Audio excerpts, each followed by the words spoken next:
Hi there and welcome back to another video. Hi, if you're new here, my name is Myra, and if you're a returning viewer, hi, welcome back. So if you hear any noises, my daughter is here. She's refusing to take her nap. So that means I gotta film while she is kind of going a little crazy, which I'm gonna try to get through this quick. So today I'm gonna be sharing with you my December reading list. So all the books that I read in December, and there was a few.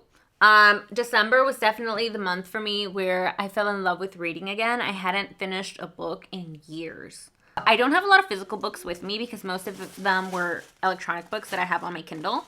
So I'm going to share with you the books that I read, my thoughts and ratings, and I'm going to try not to have spoilers in case anybody wants to read these books. So first off, we're going to start off with It Ends With Us by Colleen Hoover.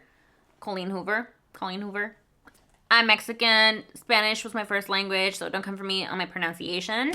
So It Ends With Us. I read this because I saw the movie when it came out, like back, I don't remember how long ago it was, 4 months ago. I went to go see it with my sister, and she had read the book. So she was excited for the movie. We saw it. I was like, okay, it's, whatever.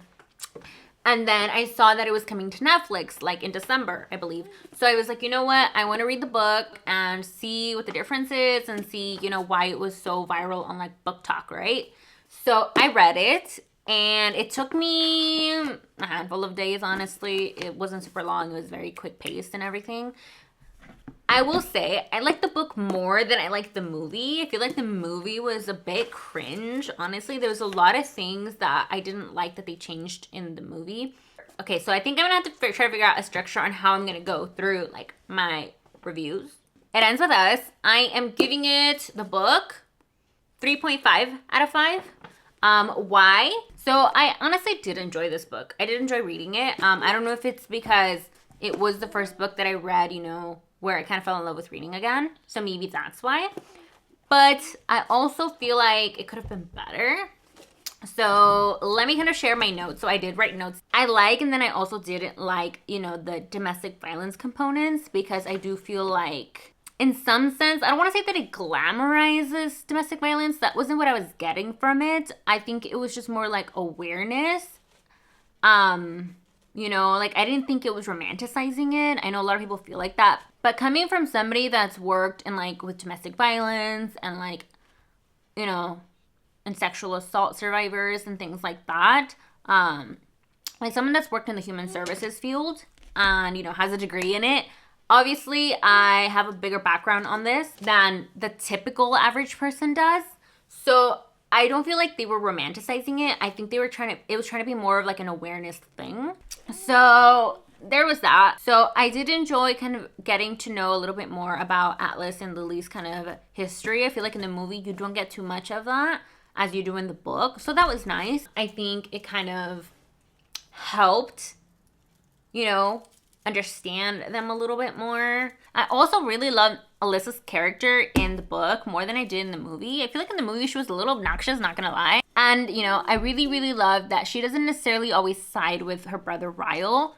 She definitely sides with Lily. So she's a really great best friend. And I feel like you don't see that as much in the movie. I mean, I feel like you kind of do, but she's a better best friend in the book. I personally wish she hadn't gotten pregnant with Ryle.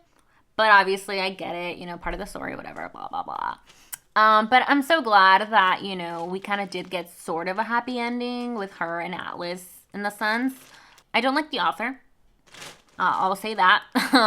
So I don't plan on reading any more books from her.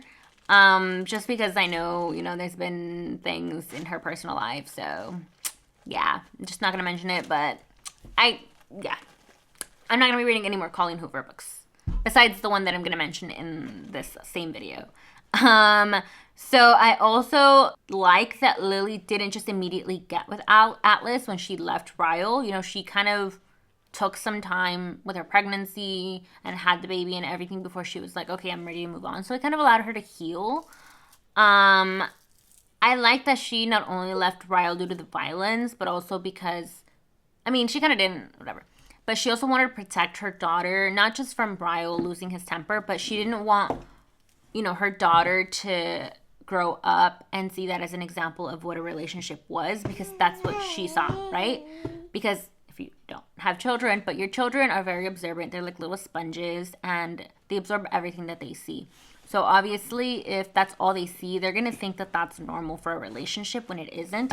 And then right after that one, I read It Starts With Us, because my sister had it and she lent it to me as well. So these are her books, not mine. But I did want to see more, you know, from Atlas and Lily. So I like that this one has that kind of going back and forth between both Lily and Atlas's perspectives. So, you know, you obviously get to see more of his thoughts and everything, what, you know, he thought sort of during certain events on It Ends With Us, but also kind of moving forward. I just didn't like that it went a lot back to her journal diaries, which I get it, you know, she wanted to share them with Atlas, but I feel like I spent way too much time reading things I had already read. That one, I probably give it like a 3 out of 5, honestly. I don't think I would reread either of these two. I thought, you know, with It Ends With Us, we didn't need a sequel, but at the same time, I enjoyed getting to know more about what happened with them in the future. I feel like this book just moved a lot slower than the first one. I feel like it dragged on for a while and you're just kind of like, all right, just go, like hurry up. I don't know if it's because I was just kind of over it at that point or what, but I did like it because I was left with the satisfaction of knowing, you know, things worked out and everything. And I loved seeing, you know, Lily had support from her mom, Alyssa, and even Marshall, who's Alyssa's husband, you know, with moving on and everything, while Ryle kind of still had that hope of them getting back together. Especially he didn't want her going to Atlas. So that was another thing. I feel like we do get to see a little bit more of Atlas's past as well. So we do learn a lot more from him. And we even see kind of more of his own character development. So that was nice. But like I said, I don't feel like we needed a second book. So yeah. Like I said, read these if you want, if you're curious, but I don't necessarily think you need to read them. I mean, you don't need to read anything if you don't want to, but these are me. The next books are going to be all on my Kindle, so I'm not going to have physical books. But I read Icebreaker because I wanted to see what the whole fuss was about, right? Because again, it was also big on Book Talk, and I had heard it was like really spicy, blah, blah, blah. It was okay.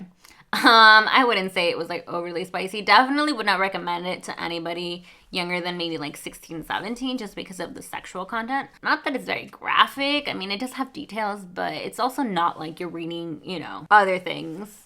It could be worse, but it was cute. You know, it was very cliche kind of book. It was like a college, like lovers kind of book where it's like you weren't looking to fall in love, but then you did. You do get both of the two main characters' perspectives because it does go back and forth with their POV. So that was nice. At first, it was a little confusing sometimes, so sometimes I have to remember, like, wait, who am I reading? Like, whose POV am I reading? I feel like it moves pretty quickly and it doesn't take very long to get into like what the story is about. I feel like there's some books that really take a long time to kind of introduce to you the setting, everything. This one just kind of goes right to it, I feel like.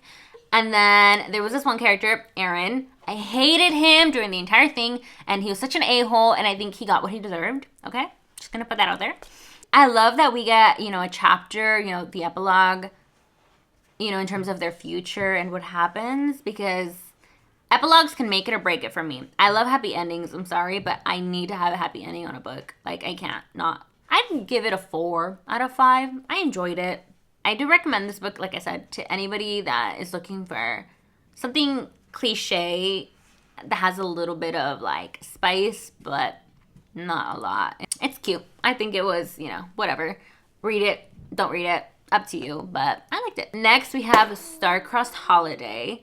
So that one was one that I had gotten from like a Stuff Your Kindle day. I read it because it was, you know, Christmassy time and I wanted to kind of read Christmassy ones. I gave it a 3.5 out of, oh no, I gave it a 3 out of 5. So it was okay, honestly. I liked it, but it also wasn't the best. It's definitely great if you're into like cliche almost. It had to do with like a celebrity who falls in love with like a small town girl kind of thing. And it's just kind of their story, you know, kind of how it goes on, whatever. It has a little spice. Towards the end, not a lot, not too crazy. I think it could have been better, but I also wasn't upset that I read it. I enjoyed that it had alternating POVs with the two main characters as well, which I like and dislike. It was quick, didn't start slow, which I liked, so it was okay. I wouldn't have bought it, but because it was free, I enjoyed it, and it was the season, so.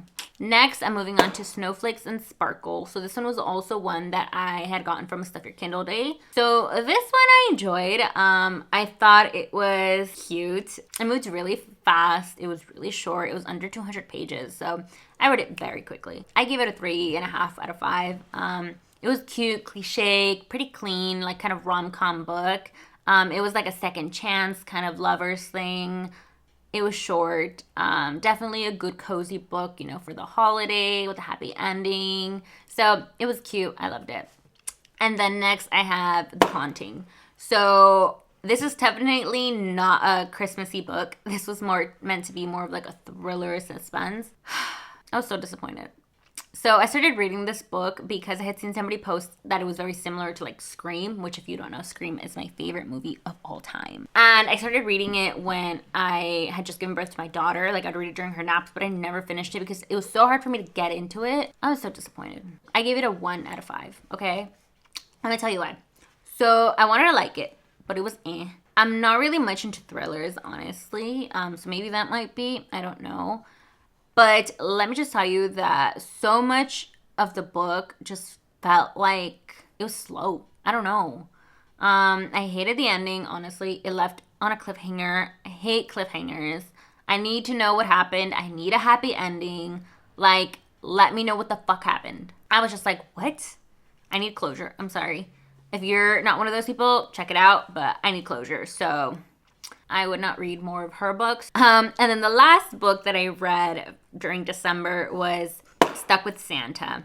So this one was a very, very short one. It was maybe 100 pages, but it was so short, cliche, young adult, kind of like second chance romance kind of thing. It was a cute romance. So when it gets straight to the point, it literally, the time span within the book itself, the short story, it's like a week or so or two. It's not very long, but it's a very like quick holiday read if you were trying to like read a book very quickly.